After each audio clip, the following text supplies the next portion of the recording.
Hi friends, ఈ water ఏంటో అనుకుంటున్నారా? మా పాప అయితే టిఫిన్కి మ్యాగీ చేయమంది.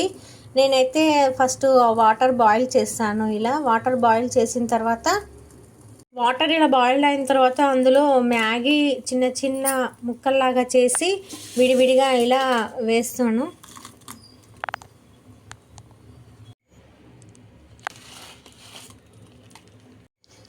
మ్యాగీ బాగా బాయిల్డ్ అయింది. ఇప్పుడు ఇందులో మ్యాగీ మసాలా యాడ్ చేస్తున్నాను.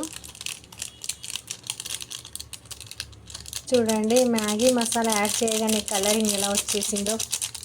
నేనైతే మ్యాగీని ఇప్పుడు న్యాచురల్గానే చేస్తున్నాను, ఏం ఇంగ్రీడియంట్స్ వాడడం లేదు, ప్లెయిన్గానే చేస్తున్నాను.